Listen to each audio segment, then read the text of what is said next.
Hello comic book fans, today we are talking about Radiant Black issue 15.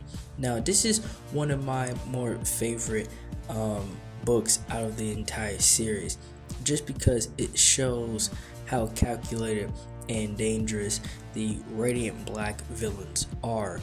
And it is shown very well in this issue. They kind of remind me of the Sinister Six, from Marvel's Spider-Man's villains. And that's because the story starts out with the leader of this team, which is Shift, and he breaks out all the Radiant Black villains so far, and they even have the chick with them, which her name is, I believe, Blooper, and they had this entire plan to catch and beat Radiant Black. And as you see here, Nathan and his friend Marshall, which is the Radiant Black, are at this basketball game, and they're pretty much just chilling, right? They're relaxing, they're talking about some things, and Nathan is telling him how his life is going, right? And none of them are really in a good place. But they get back to the game, the halftime show, and Radiant Black is supposed to be there, say some inspirational stuff, be just like he wrote to everybody.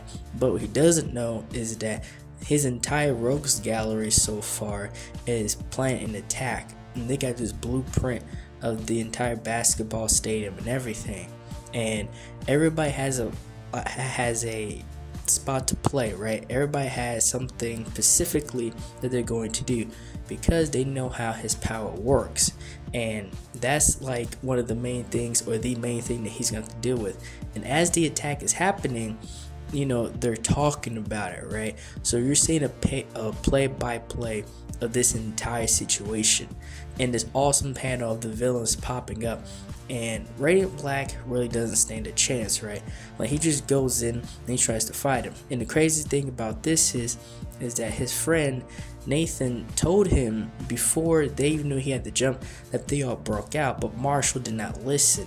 So this is him kind of paying for it, because if he would have did something way beforehand, this probably would have never happened.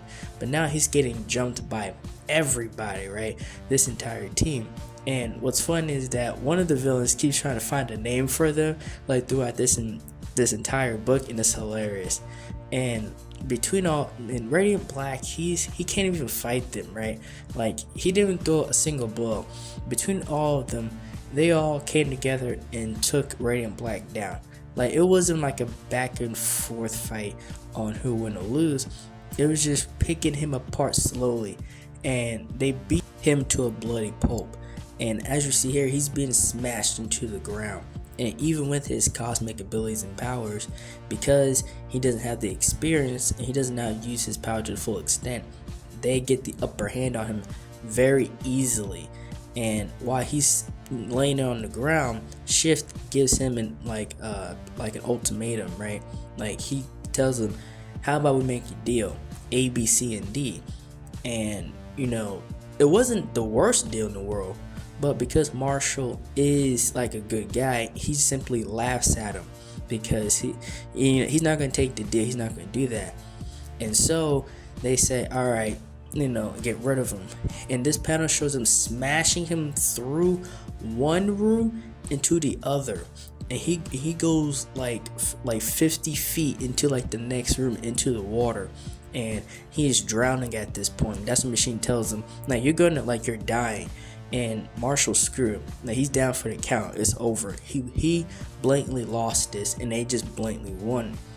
But when it seems that all hope is gone, the entire villain squad, starts raising up in the air, and they don't know what's going on.